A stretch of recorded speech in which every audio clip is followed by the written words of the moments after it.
Hello everyone, my name is Mark of Worldtown FC. I hope everyone is doing alright and still surviving. Of course, recently in September 2017, we've been having pretty rough hurricanes in the United States. Harvey hitting Texas and Irma hitting Florida. Who knows what's going to be happening for the next month or two. Hopefully everyone is picking up the mess and staying strong out there, because it's going to be a rough time, I imagine. And today we're gonna get down to business, and today I'll be discussing the rise and fall of Borders Group Incorporated of 1994 to 2011. Borders started out like many businesses, as a small single bookstore before growing into a large bookselling company that had stores internationally. They had stores in the UK, I believe they even had stores in Ireland, New Zealand, among other countries. That was their peak, obviously, expanding overseas. Eventually, in the decline, they obviously cut back on the international stores. So in my lifetime, I'm pretty sure I visited Borders store in a mall multiple times, but I only remember once. Most likely that one time was when my dad bought me children's dictionary for elementary school use or something like that. Useful dictionary. Still have it. It's in a box. Obviously, I don't use it. Okay. So it's time to discuss about Borders. Oh, not these borders. Whoops. Well, this is a picture of the borders of the United States of America. And this has been quite a controversial topic in 2016, 2017. But we're going to move on from that. So, now this is the Borders I'm talking about, Borders Group. And this is the company that eventually pretty much controlled or ran the whole business of Borders, Walden, Books, other stores before those more specialized stores went into decline, and bookselling became the main deal. But we should not forget that Borders also sold music, DVDs, and there was also a cafe. As you can see on the left is the mall store, which I'm sure I was there once in my local mall, and then there's the Borders Superstore on the right. Alright, so my methodology of carrying out my research, this is more of a historical thing because I studied history at Cal Poly, so this kind of bleeds into what I'm doing. So for primary sources, I focused on Borders Group Inc.'s SEC Form 10-Ks, which are annual reports that they send to the SEC on how their business is doing. And I had to use these because obviously Borders is dead, their website is gone, so I can't go into the website and pick out stuff. Government source, just as good probably. And then for secondary sources, I researched for academic articles about bookselling superstores. I was pretty specific, so it was fairly difficult to find anything. I did manage to find a very good source that explained a lot of the beginnings of bookselling. Daniel M.G. Graff explained the rise of Borders, Barnes & Noble, the two big players in the bookselling, I don't know how you put this, it's like the bookselling corporate side of things, mass expansions, stores across the United States, that type of business. And Laura J. Miller had an amazing book that I read called The Reluctant Capitalists, Bookselling and the Culture of Consumption. I only read the first couple chapters, really stressed for time, and I wanted to make this video as fast as I can because I planned to have this out in the 1st or the 8th of September. Now I'm a week or two behind, but this book focuses on a historical analysis that, studies bookstores, how they started and eventually what they became. It focuses very much on the structural side of things, like the companies themselves, less on the consumer side, I guess, more of on the bookselling side. Of course, that's to explain the consumer side, is to focus on the structural aspects. But the stuff I'm talking about right here is pretty theoretical in some sense, so I'm not covering it very well, but that's the basic idea. All right. So, who is Borders? What is Borders? Well, at the time of Borders Group, they were a bookselling superstore chain for the most part. They did have mall stores, but they're kind of falling out in terms of significance. But, the mall stores were still there. Okay, they originated in Ann Arbor, Michigan. The store that initially started up was in 1971. Of course, the first predecessor store, I suppose, that was founded by Thomas and Louis Borders was in the late 1960s, but the official Borders bookstore was in 1971. In 1992, Kmart Corp acquired Borders, and they acquired it to, in one aspect, to diversify their business because they wanted to protect themselves from just being just a store that just sold stuff, clothes, a little bit of food. So in 1994, they formed Borders Group Inc., which combined Walden Books. I call them Waldens, it's easier, but those two combined. Kmart thought it was a good idea to buy Borders in the first place to help them run Walden's, because Walden's was in decline. Walden Books, they were mostly in malls, and malls were already in decline in the 90s. It was a mess, let's put it that way. And in June 1995, Kmart put Borders Group Inc. on the market for an IPO, initial public offering, and in August 15th, 1995, Kmart completely offloaded their shares in Borders. I didn't really look up how much Kmart acquired them for, but Kmart did make millions off of offloading them. So they're rivals. We obviously have Barnes & Noble, Borders' most hated rivals probably. Not probably, literally. And Blockbuster, they were selling DVD rentals, which really ate up into Borders' revenues.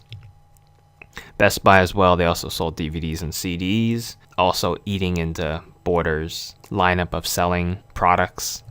And the worst of all, in my opinion, was Amazon, because they appeared later on the scene, but nonetheless, they were still there, and Amazon, I imagine, really put the finishing touches on crushing Borders just with their online superiority, because we all know what online selling does to people, or does to retailers nowadays.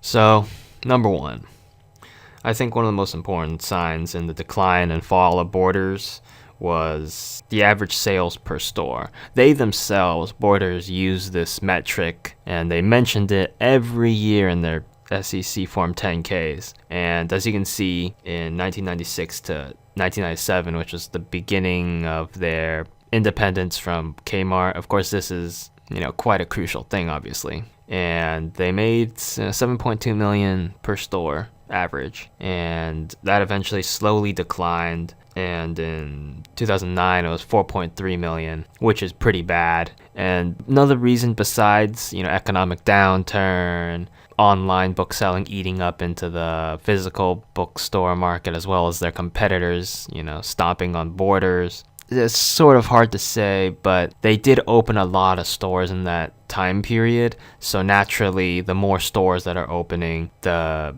average sales will decline because of the divisors, the stores, and the money will decline per store. And Walden's, managed to stay the same from 1999 to 2009, 1 million per store. But we should not forget that the reason why they stayed so consistent is that they closed underperforming stores, so only the good ones remained, and that explains why nothing really happened. Borders did get the bang for their buck in terms of a smaller store, but you still managed to make $1 million, and that's quite important. Alright, and then here's a graph of the decline in sales for Borders, that's in blue, and Walden's is in orange, very stagnant. Of course, my y-axis I started at 500K to, make the graph a little more compact and easier to read, I suppose. Across the years, significant decline eventually when it died, and of course it stopped in 2009 because the year after that, when they filed in 2011 when they filed the 2010 financial reports, they pretty much got rid of that stat for some odd reason. One reason was that they were going bankrupt, so definitely a very weird thing. Alright, and then we have average sales per square foot, and you can see that Borders did decline significantly from 1996. $259 per square foot average, and in 2009 it fell to $173, which is horrible. And Walden Books managed to stay the same, bang for your buck, as I mentioned before. They kept their stuff together even though it was just a horrific decline. Their stores were being slashed to pieces. But, I want to go back just to explain a little something. So we can see that, their sales were in decline. It's, obviously unfortunate that this was the case. But the most important part is that I remember reading that in the 10Ks, they were explaining how much it costs to open up a superstore. It costs millions. I think it costs like $2 to $3 million just to open the store. Who knows what the maintenance is? The maintenance must be horrific, the cost. So by the time they were finishing up, around $4 million in average sales per store. And I don't know if you can legitimate the opening of the store if you can only make $4 million. Of course, by the time they were in significant decline, they stopped opening stores, I believe. Still, it's quite a shock, I suppose. So here's a graph of the average sales per square foot. And as you can see, Walden's Books, bang for your buck, managed to make more than Borders per square foot on average. You can see that even in the huge declines of mall revenue and whatnot, Walden Books still managed to somehow, I don't know how, but it makes sense because their physical footprint is much smaller than Borders. So once again, the divisor is smaller, so the result would be relatively large compared to Borders and the Superstore's massive footprint. And obviously the ugly decline is horrific. And number 2, stores.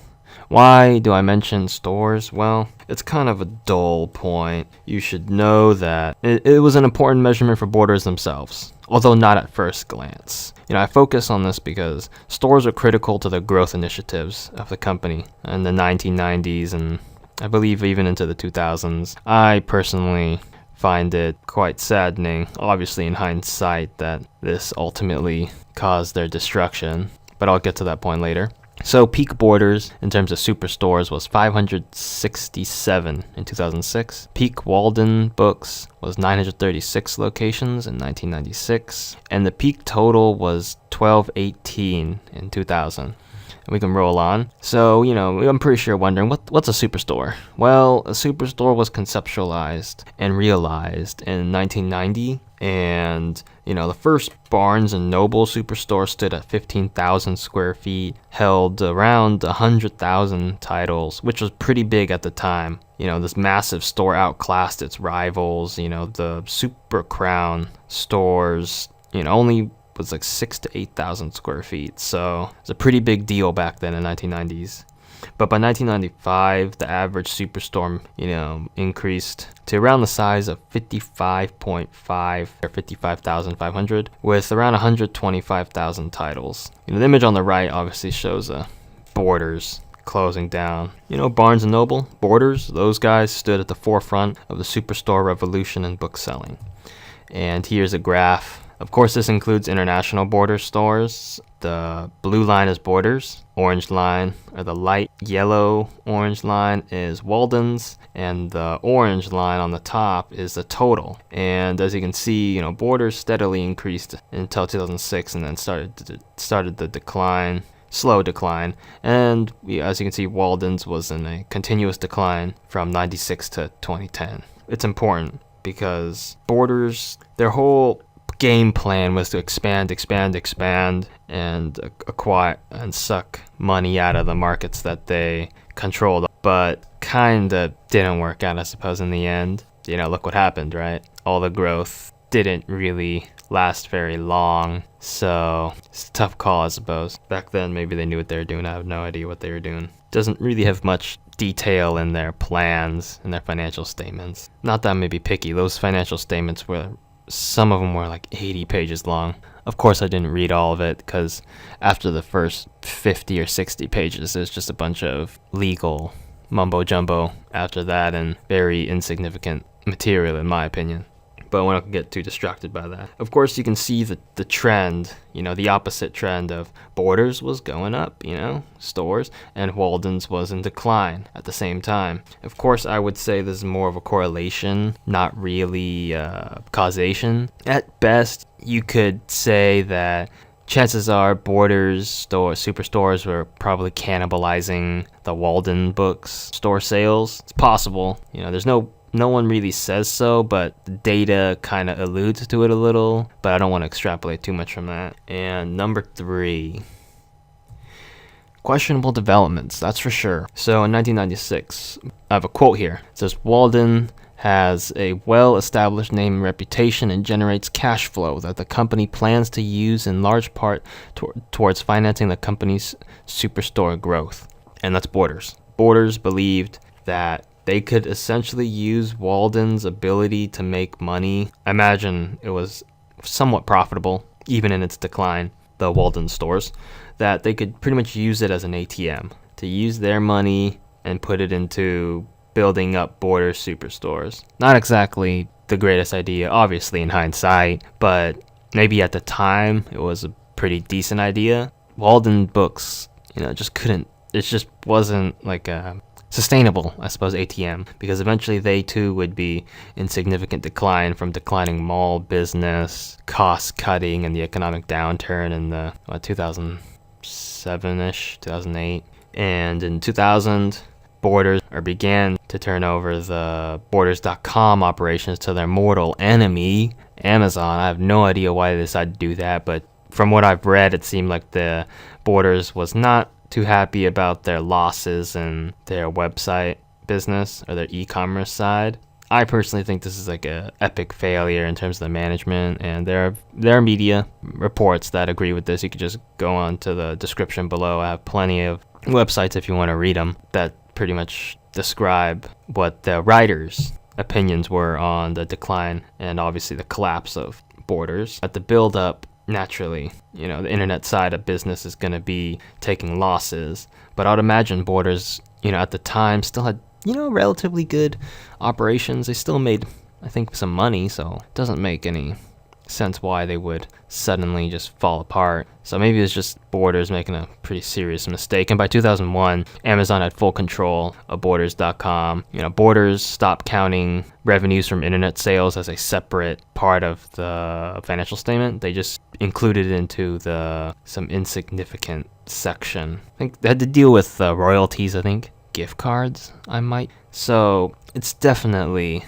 sad, because in hindsight, internet retailing is the thing nowadays. You can't survive without it, and Borders decided to not do it. In the end, that killed them probably. So in January 27th, 2002, for the first time, and I believe it was for the rest of, the duration of their short lifespan, part-time employees outnumbered full-time employees. As you can see on the screen, 17,000 to 15,000.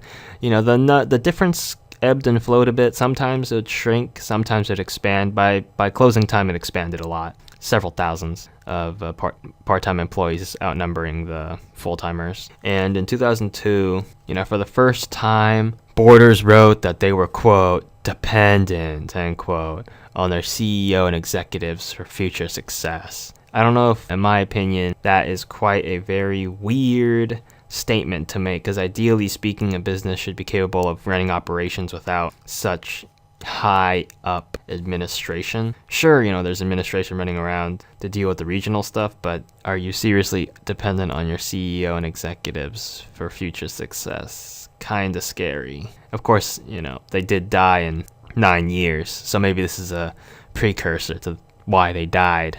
And in 2005, that was their last profitable year before they ran into losses, and significant ones at that. Yes, it does hurt. Then number 4, I have some wise words that I learned when I was in Cal Poly San Luis Obispo, and I had an English professor, and he was a very eloquent man, very good lecturer, and he said something like this, your greatest strength, you turn it around, and you can find your greatest weakness. Essentially what he's saying is, what your greatest strength is a clue that will lead you to what your greatest weakness is. And for one point, you could see within your strength, if you lost it, how much trouble you'd be in. That is another way to interpret it. Quite an important lesson to learn, and that has stuck with me for, I think, like 2 years or so. I'd say it's something to take in, something to think about. And, of course, I'm not focusing a lot on the numbers. Try not to, focus too much on that because some people just don't like that stuff, as I've learned in my English classes. Okay, so the fall of Borders, in my opinion. To understand Borders' fall, I will be discussing its strengths and weaknesses. So, Borders' major strength was its superstores, and it was the second largest book retailer in the United States. And in strong economic times, its strength of presence in communities with hundreds of superstores worked. They managed to make money, initially. Unfortunately, the retailing landscape changed with the pressure of rivals like Barnes & Noble, Amazon.com, Blockbuster. And to make matters worse, the economic onslaught of the Great Recession just destroyed Borders' thin profit margins. And even before that, like in 2005, that was the last profitable year. That wasn't even the recession yet. The recession hit later. So even at that point, they were already skating really thin, low profit margins, even nil profit margins probably at that point. And, leases of superstores is essentially a critical weakness because it is ridiculously expensive. I even saw on their financial statements, the lifetime of their leases in terms of rent expenses was in the billions. It was like I think around 2.53 billion. Yeah, at one point. Oh my, yeah, that's just ridiculous. Of course, they weren't paying it all up front, obviously. It was like a monthly thing, and they probably wouldn't be paying that billion all at once or a couple years. Spread out.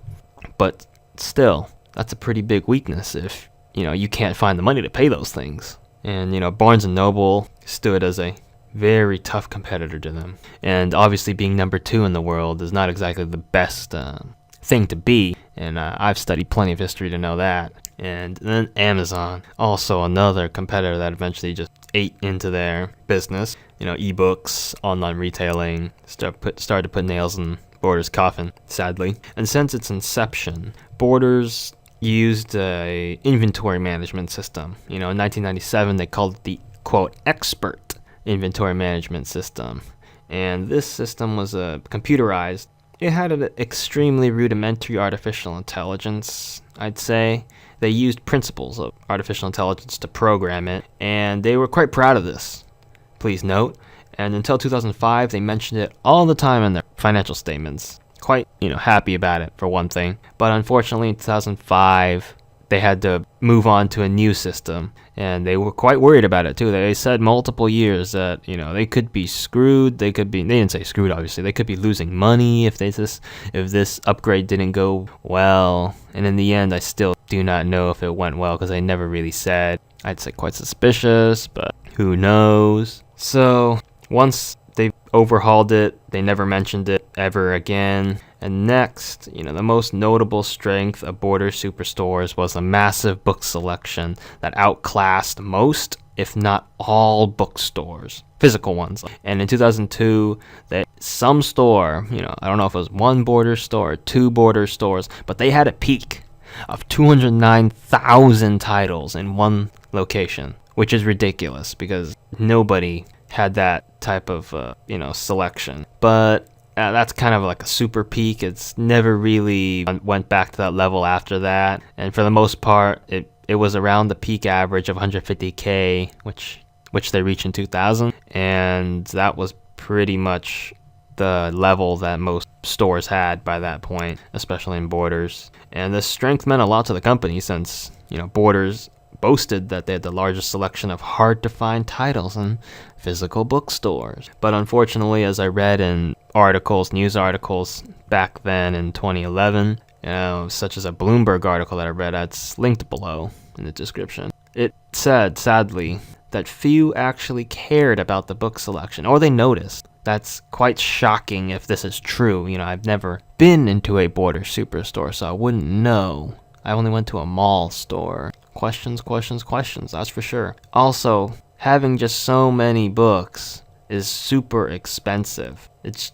just must be a nightmare to maintain that book selection because, just because there's one in front of you, just imagine all the space in the back that all those books must be taking up. Must be ridiculous. But ultimately, this so-called strength didn't mean much because, into the 2000s, the internet was a big deal, and you can just find whatever you want online.